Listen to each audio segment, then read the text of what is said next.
에베소서 4장 17절부터 32절까지 말씀을 보도록 하겠습니다. 신약성경 314쪽이 되겠습니다.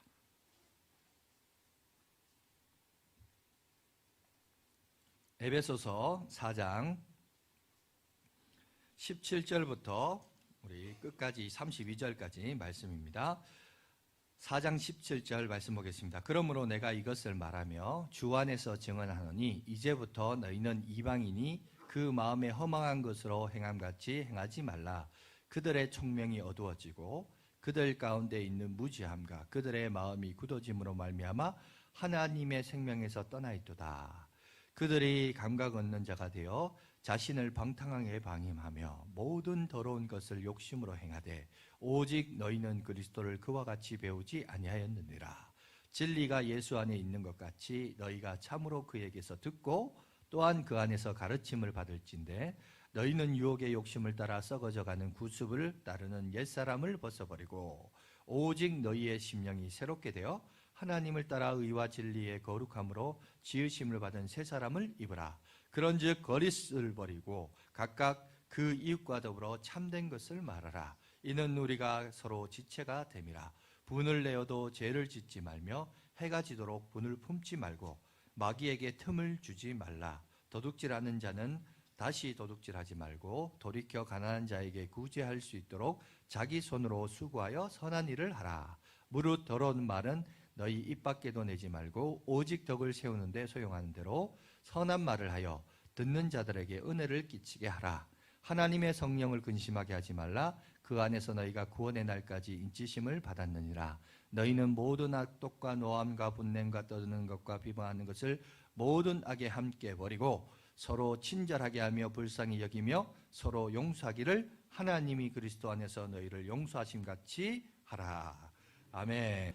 예수를 믿는다는 것은 새 옷을 입는 것이란 말씀으로 함께 은혜를 갖도록 하겠습니다. 오늘 우리 양화진교회에 처음 나오신 또 오래간만에 나오신 여러분들을 축복하고 환영합니다.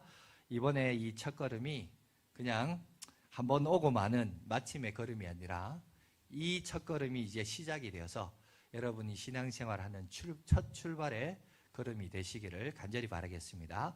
자, 제가 좀 약간 썰렁하지만 날씨도 추운데 조금 썰렁한 얘기를 잠깐 하도록 하겠습니다. 어느 선녀와 나무꾼 이야기를 들었던 어떤 나무꾼이 그 얘기를 듣고 아니 어떤 지역에 가면은 선녀가 목욕한다라는 얘기를 들어가지고 그 연못에 막상 가봤습니다. 가보니까 진짜 어떤 선녀가 옷을 벗고 목욕을 하고 있는 거예요. 그래서 그 옷을 몰래 훔치기로 했습니다. 그래서 그 옷을 훔쳤더니 그 우리가 알고 있던 이야기하고 좀 다르게 그 옷을 훔치고 나자 이 훔친 사람이 갑자기 몸이 둥 뜨면서 하늘을 날기 시작한 거예요. 왜 그런지 아세요? 옷이 날개라서 그렇습니다. 여러분 웃어주시니까 상당히 감사합니다. 아유, 이거 했다가 또 썰렁하면 어떡하지? 이런 생각했는데, 예, 그렇습니다. 좀 분위기를 바꿔서, 이제 실제 있던 이야기, 소설입니다만은, 마크 트웨인이라는 사람이 왕자와 거지라는 이야기 잘 아시죠? 왕자인데 어떤 거지를 만났는데 자기와 너무 똑같아요. 그래서 서로 옷을 바꿔 입습니다. 거지 옷을 입었던 왕자가 여러분, 시장으로 나가서 사람들을 만납니다. 옷은 거지 옷인데, 말하는 말투나 행동들은 전부 왕자처럼 행동해요. 그래서 사람들이 이렇게 보면서 야, 왕자를 많이 닮았다 라고 얘기는 하지만 정작 그 거지 옷을 입은 왕자가 설마 왕자이겠나 라고 생각하는 사람은 아무도 없었어요. 왜? 왕자가 그렇게 거지 옷을 입을 리가 없었기 때문에 그런 생각을 안 했어요. 안 했는데 문제는 그 거지 옷을 입고 있었던 왕자는 자기가 왕자인 것을 잊지 않았죠. 왜? 옷이 자기의 길을 죽이거나 나의 신분을 바꾸지 않을 것이라 생각했기 때문에 그렇게 행동을 한 거예요. 그런데 이 얘기를 왜 하냐면 옛날에는 여러분 옷이라고 하는 것이 그 사람의 신분과 지위와 역할을 감당했던 게 옷이었어요. 그래서 그 사람이 무슨 옷을 입고 있는가를 보면 그 사람의 지위와 위치를 어느 정도 알 수 있었습니다. 오늘 사도 바울도 새 옷을 입어라 이런 얘기를 해요. 왜 옷을 입어라 라는 표현을 했을까? 아주 독특한 표현을 합니다. 예를 들어서 이런 얘기죠. 정확하게 우리가 신앙적으로 말을 하자면 예수 믿으면 너는 새 사람이 되어야 돼 이 얘기를 해야 되는데 너는 새 사람이 되어야 된다 이렇게 얘기하지 않고 너는 새 옷을 입어야 된다. 반대로 옛사람의 옷을 벗어버려라. 옷을 벗어버리고 너는 새 옷을 입어라. 왜 이런 표현을 했을까? 이게 좀 아주 독특한 표현을 씁니다. 그런데 여기서 이제 알 수 있는 게 뭐냐면 내가 무엇을 해서 새 사람이 되는 게 아니라는 거예요. 내가 새 사람이 되는 것은 오직 전적인 하나님의 은혜다. 은혜고 내가 하는 것은 그 새 옷을 만드신 그분께서 옷을 받아서 나는 입기만 하면 된다.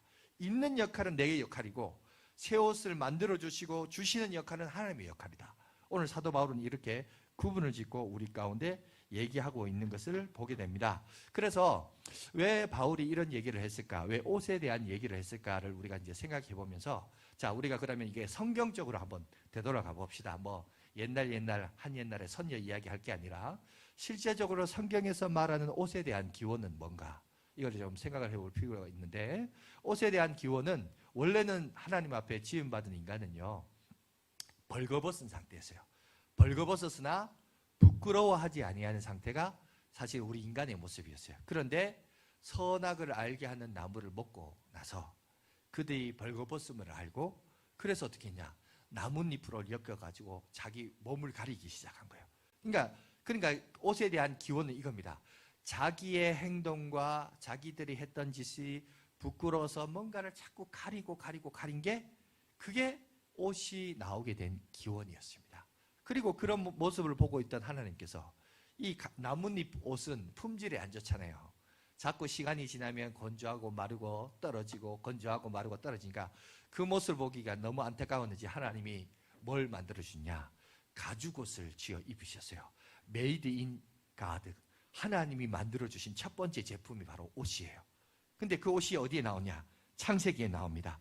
21절, 3장 21절. 우리 한번 다 같이 읽겠습니다. 시작. 여호와 하나님이 아담과 그의 아내를 위하여 가죽옷을 지어 입히시니라. 가죽옷의 기원은 누가 제일 먼저 만들었냐? 하나님이 제일 먼저 만들었어요. 하나님이 우리 인간을 불쌍히 여기셔서 아이고 저 모습을 보니까 너무 안타깝다 싶어서 하나님이 가죽옷을 지어서 우리 가운데 입게 하신 거예요. 그런데 그 가죽옷이 왜 입게 되었냐를 보니까 자기 행동과 자기 죄를 자기의 부끄러움을 가리기 위해서 입게 된 것이 옷이었다는 겁니다. 그런데 여기서 우리가 또 심도 있게 지켜봐야 될 것이 있습니다. 그게 뭐냐? 근데 가죽옷을 지어 입는데 문제는 이 가죽옷이 어떻게 나오느냐는 거죠. 가죽옷이 지나가는 동물이 덥다 그래서 가죽옷을 벗겨서 우리가 그것을 입습니까? 그게 아니라는 거죠. 가죽옷을 입기 위해서는 그 동물이 희생이 돼야 돼요. 그 생명이 죽어야 돼요. 그래서 가죽을 얻어서 그것으로 옷을 입을 수 있게 되는 겁니다.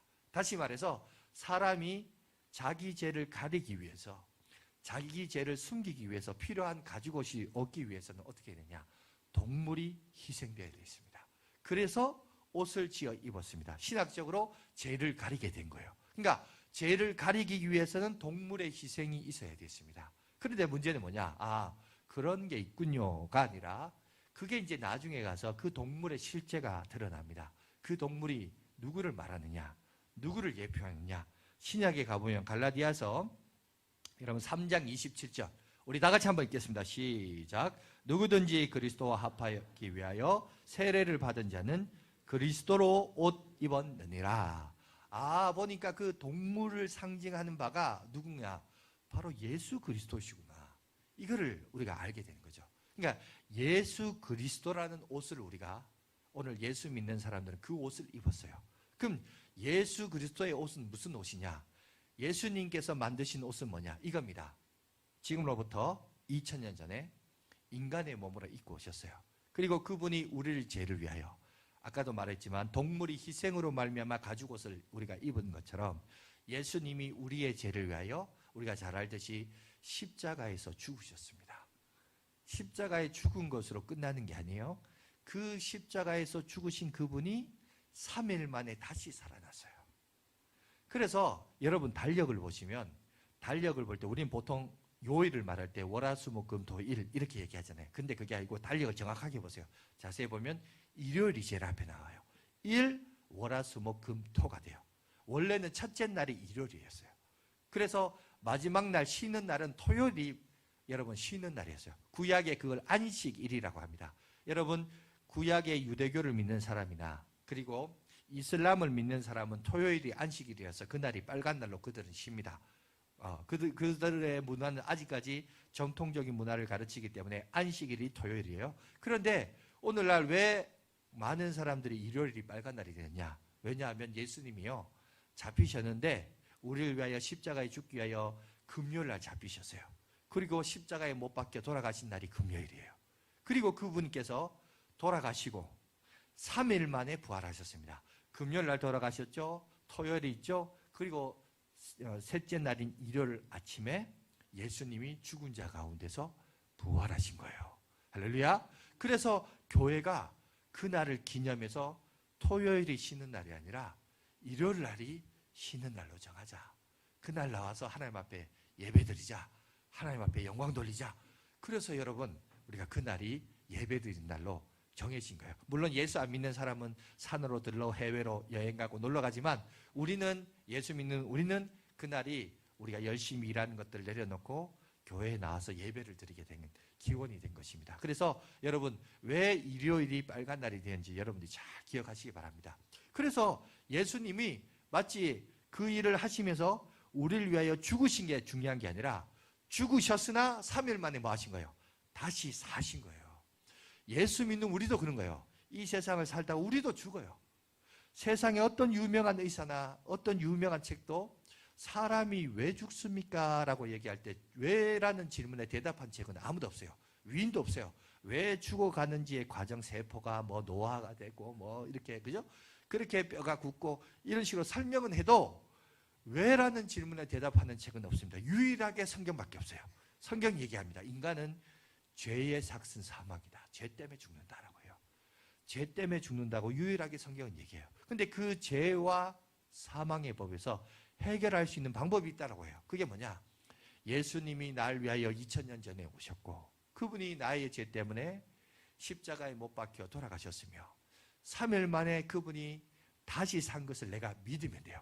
자, 예수님이 하신 그 일을 옷을 만든 것이고 여러분 그리고 그 사실을 내가 믿는 것을 오늘 사도 바울은 뭐냐? 새 옷을 입으라. 그러니까 새 옷을 입는 건 뭐냐? 내가 그분이 하신 일을 내가 믿는 거예요. 그분을 믿는 것이 내가 새 옷을 입는다. 이게 비유와 은유법을 통해서 우리에게 가르쳐주고 있습니다. 아무쪼록 저와 여러분들은 다 예수님을 믿으시고 예수님을 영접하시고 예수님을 구주로 받아드시고 그죠? 천국의 소망을 가지고 살아가는 저와 여러분들 되시길 간절히 바라겠습니다. 그러니까 여러분들 잊지 마셔야 돼요. 아, 일요일이 왜 일요일이냐? 아, 그날 예수라는 분이 다시 사셨대. 그리고 예수 믿는 사람들은 그날을 예수 믿기 때문에 우리도 죽지만 언젠간 다시 산대. 여러분 이 소망을 가지고 우리가 사는 거예요. 믿습니까? 그러니까 여러분 이 천국 소망을 가지고 우리가 예수 믿고 신앙생활을 하는 겁니다. 그것이 오늘 사도 바울은 얘기해요. 옛 헌옷을 벗어버리고 새 사람을 입으라 라고 오늘 우리에게 얘기하고 있습니다. 그런데 오늘 이제 본문에서 기억해야 될 것이 있습니다. 오늘 본문은 옛 사람을 벗어버리고 새 사람을 입는데 자, 새 옷을 입기 위해서는 선행되는 조건이 있습니다. 뭐냐? 내가 입고 있는 옷 위에다가 새 옷을 입을 수 없죠. 그죠? 반드시 새 옷을 입기 위해서는 헌옷을 입고 있는 옷을 벗어버려야 돼요.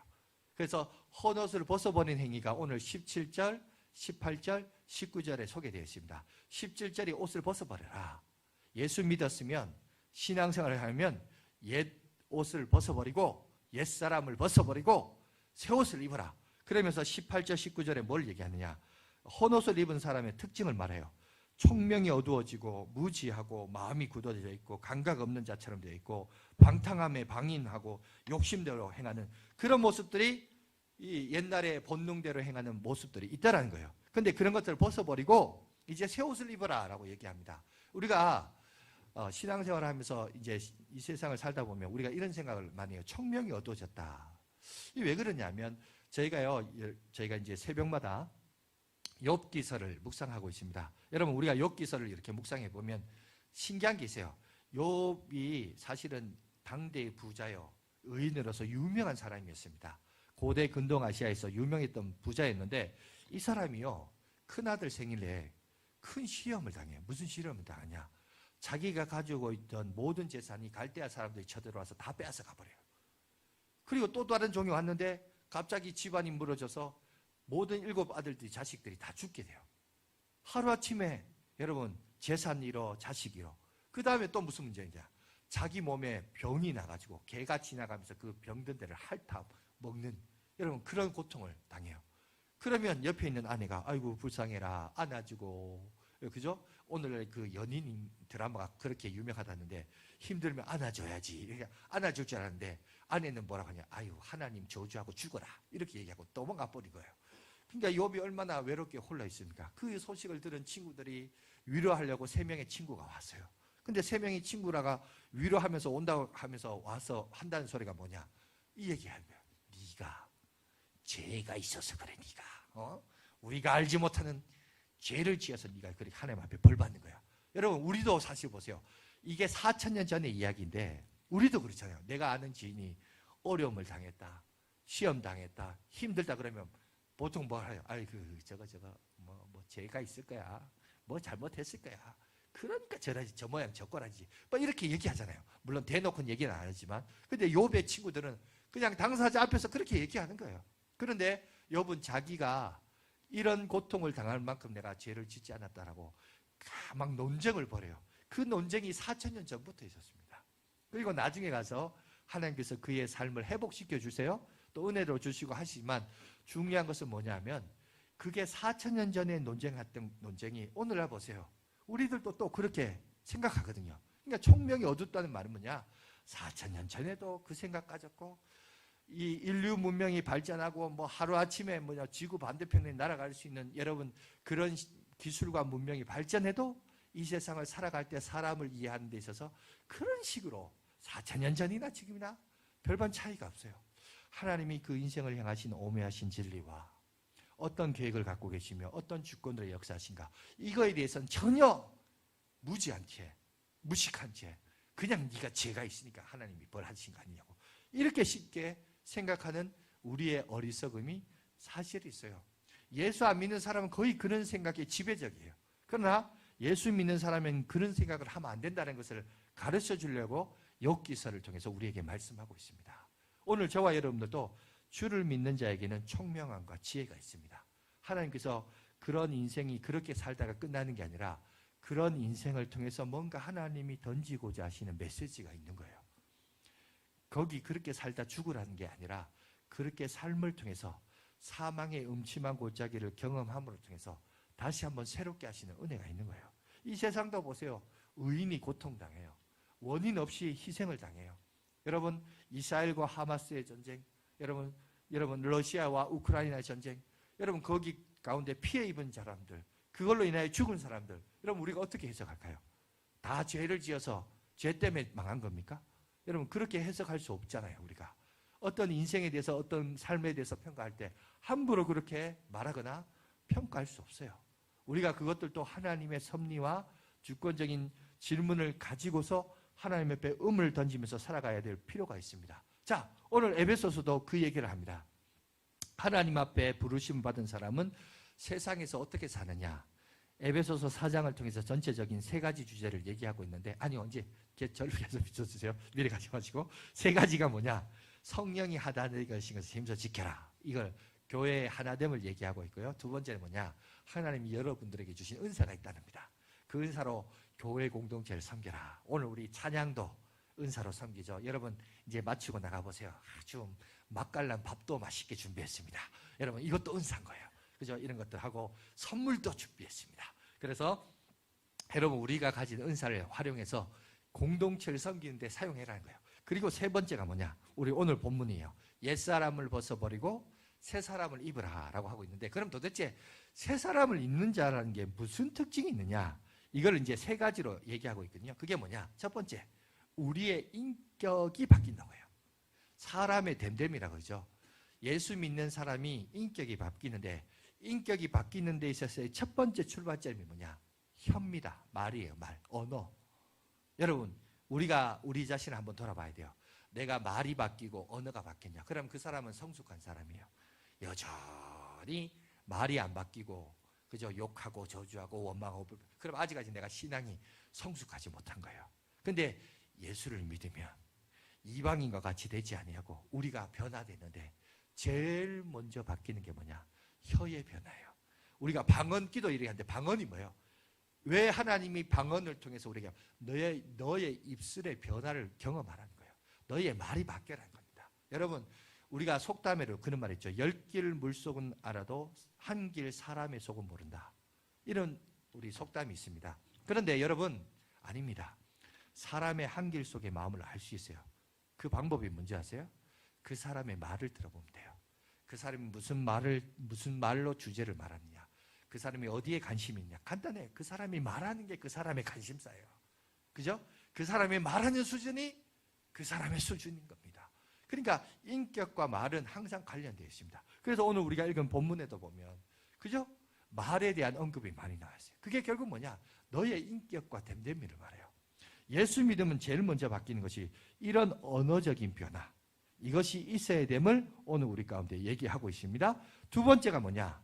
자, 언어적인 것, 마음속의 것 관련되어 있는 겁니다. 두 번째도 보시면 감정과 화를 다스리는 사람이다. 26절에 말하고 있습니다.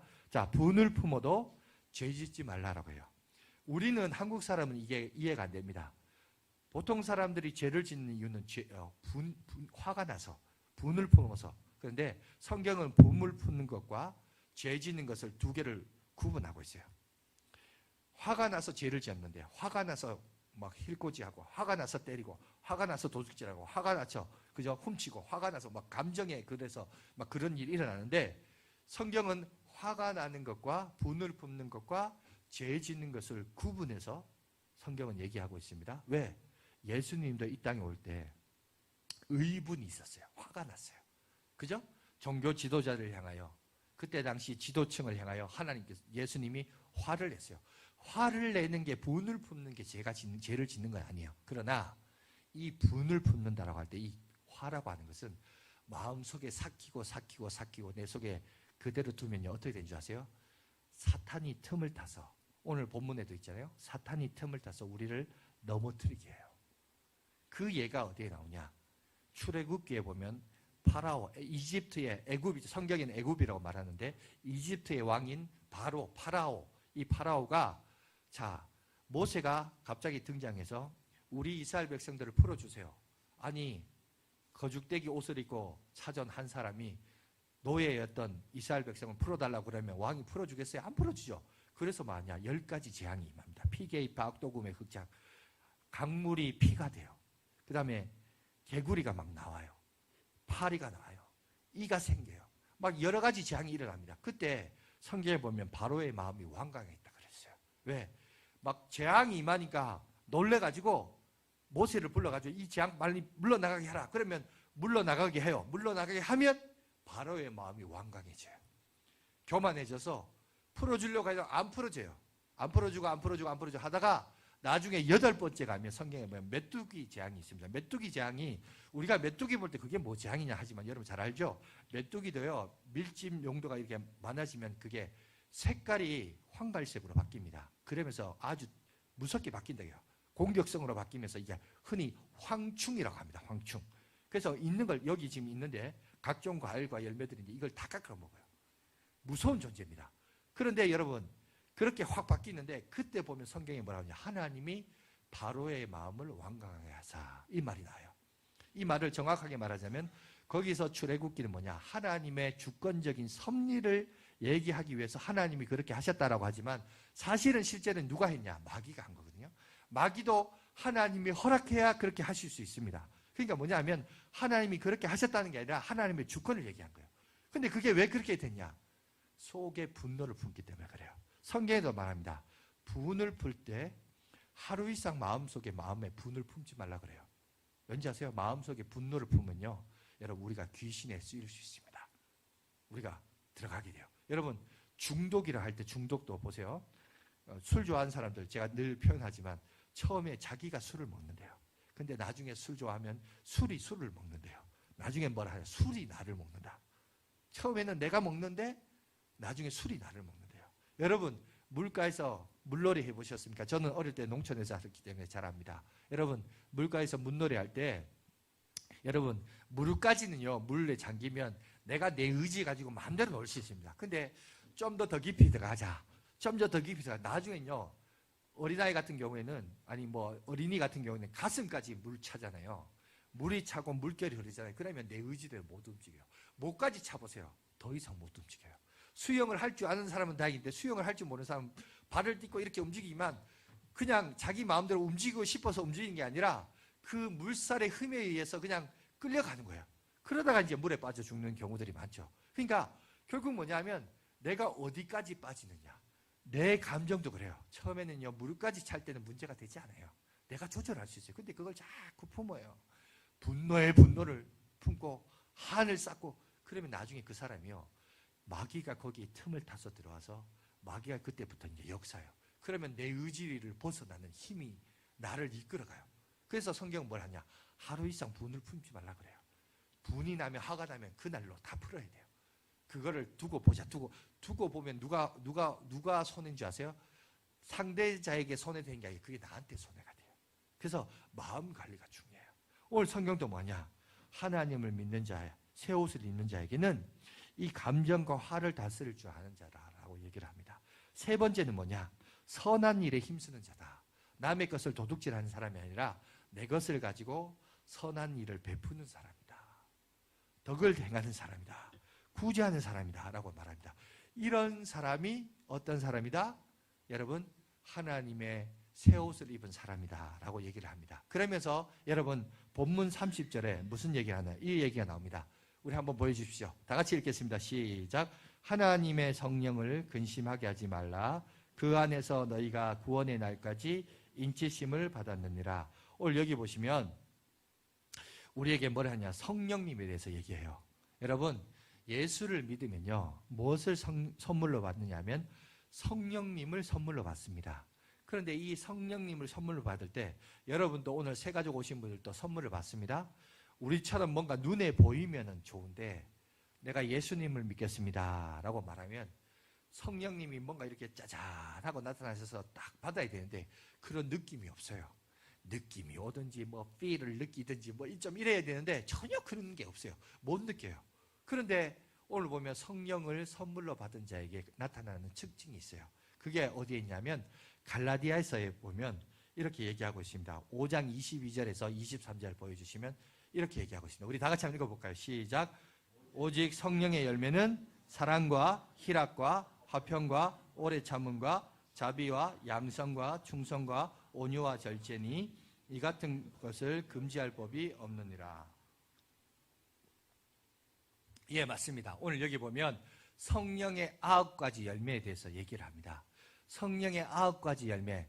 예수 믿으면 성령을 받는다 그러는데 그럼 성령을 받는 거의 특징이 뭐냐? 저 9가지를 우리가 열매를 맺도록 허락하신다는 거예요. 그럼 저 9가지를 자세히 보세요. 저기 보면 제가 색깔로 3가지로 나눴습니다. 어떤 분이 저거를 3가지로 구분을 했습니다.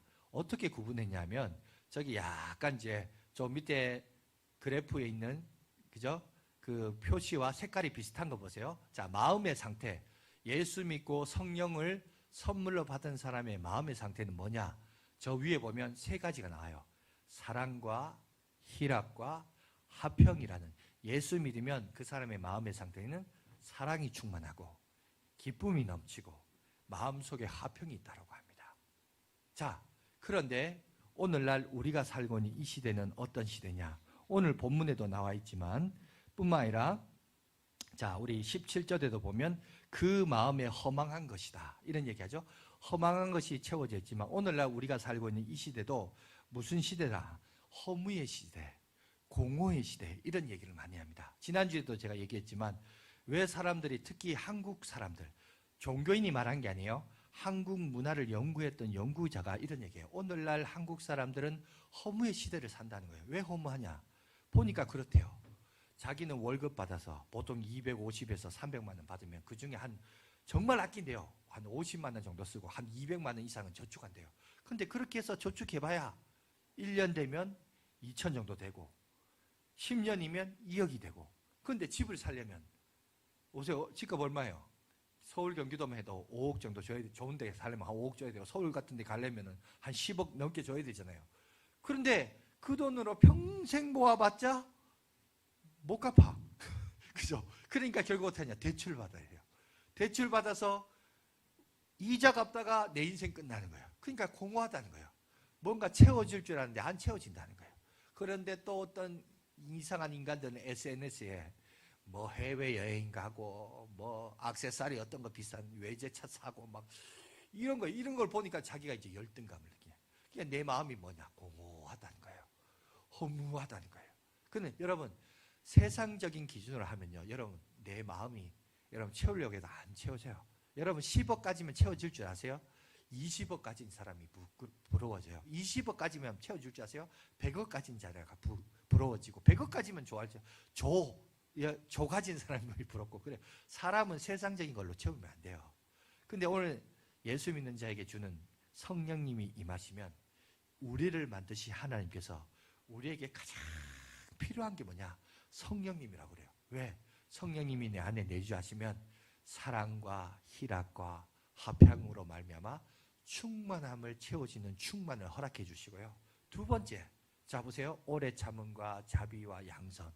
양선은 뭐냐? 선을 행한다는 거예요. 뭐냐? 인간관계를 말해요. 오늘날 보세요. 오늘날 우리가 살고 있는 이 사회는 인간관계가 무너졌어요. 심지어 교회 안에서 교인들끼리도 인간관계가 그렇게 선하지 못해요. 근데 여러분 보세요. 올바른 인간관계를 형성할 수 있도록 성령님이 역사하는 거예요. 여러분 사람은요, 여럿이 살다 보면 자기 목소리가 나올 수밖에 없어요. 근데 자기 목소리를 주장하면 주장할수록 무슨 일이 일어날까요? 다툼이 일어나게 되어 있어요. 그죠? 싸움이 일어나게 돼요. 그런데 오래 참는다는 말은 내 주장을 하는 게 아니라 남의 주장에 귀를 기울이는 거예요. 귀를 기울이면서 서로 조종해 가는 거죠. 들으면서 저 사람은 나에 대해서 이걸 요구하고 나는 저 사람에게 이걸 요구하고 서로 이제 대화를 통해서 맞춰가는 거죠. 근데 그 속에 뭐가 있을까요? 인간관계에 있어서 인내가 필요해요. 오래 참음이 필요해요. 그래야 조화를 이루죠. 그죠? 인간관계 서로 자기 것만 주장하면 이스라엘과 하마스가 되는 거예요. 그죠? 러시아와 우크라이나가 되는 겁니다. 죽고 죽이는 전쟁까지 가는 거예요. 그런데 이해하려고 받아들이려면 얼마든지 대인관계가 부드러워질 수 있어요. 오래 참음과 자비가 있어야 되고 선을 행하는 것들이 있어야죠. 이게 인간관계를 형성하는 데 중요하다는 겁니다.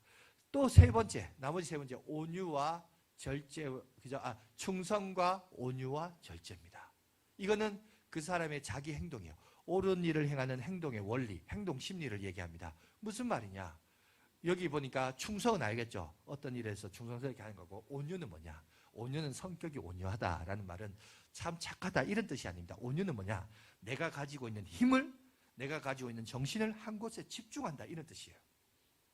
제가 어릴 적에 이제 육상선수였습니다. 요즘이야 시설이 잘 돼 있어서 괜찮았지만 옛날에는 우리가 잘 알듯이 학교 운동장 캐봐야 그냥 그 황토 그 바닥에다가 사이사이에 팩을 박아가지고 트랙이라고 만들어놨거든요. 그러면 하필이면 제가 다니는 학교에서 뭐 시도 대회를 했어요. 그러면 그 전날 뭘 하냐면 트랙을 이제 훈련하는 학생들이 긋습니다. 긋는데 첫 번째 이제 트랙을 끌 때 석회가루를 바로 끓지 않고요.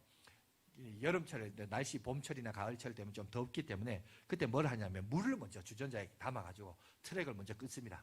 물을 이렇게 붓고 나서 그 뒤에 이제 석회가루로 붓습니다. 그러면 물 위에 석회가루가 이러면서 침식이 되면서 마르면서 굳어져요. 그러면 그 다음 날까지 그 트랙이 이렇게 선명까지 남겨져 있기 때문에 이제 물을 붓고 트랙을 이제 따라갑니다. 그런데 물을 붓는 것도 그렇고 트랙을 그 석회가루 붓는 것도 그렇고 이걸 할 때 한 5m, 10m 간격으로 팩이 이렇게 박혀져 있거든요. 그 팩을 보고서 이렇게 물을 이렇게 부으면 나중에 100m 직선을 보면 이게 일로 갔다 절로 갔다 일로 갔다 완전 갈치자로 막 이게 직선이 아니고 갈치자가 돼요. 삐뚤삐뚤합니다. 그러면 선생님이 와가지고 다시 해 이러거든요. 그러면 이제 어떻게 하느냐? 이걸 할 수 있는 방법이 있어요. 뭐냐면 내가 가고자 하는 목표점에 저 멀리를 바라요. 바라보면 끝에 어떤 나무가 하나 있습니다. 건축 어떤 기둥이 하나 있어요. 그러면 자기가 그걸 보는 거예요. 그걸 보면서 주전자에 물을 부으면서 내 시야는 그걸 보는 거예요. 저걸 보면서 쫙 보면서 앞으로 가는 거예요. 그렇게 가다 보면 그게 나중에 직선이 돼요. 그게 뭐냐? 그게 온유예요. 온유. 내가 어떤 일을 할 때 목표를 바라보는 거예요. 옆에서 뭐 누가 해방을 놓고 어떤 일들이 터지고 그게 중요한 게 아니에요. 내가 바라보는 삶의 목표점을 바라보면서 내가 쭉 방향을 방향하여 가면 나중에 내가요, 여러 가지 인생의 굴곡들이 많습니다. 그죠? 하루하루 어떤 일들과 이벤트가 얼마나 많습니까? 뭐 날씨부터 시작해서 많은 일들이 일어납니다. 근데 그때마다 내가 요동하지 않아요. 항상 내가 바라봐야 할 목표점이 있기 때문에. 그런 사람이 어떤 사람이요? 온유한 사람이란 거예요. 온유한 사람. 어떤 일에 목표점을 바라보며 쭉 가는 거. 흔들리지 않은 거. 그래서 오늘 여기 보세요. 충성과 온유와 뭐가 있다고요? 절제가 있다. 절제가 있어야 돼요.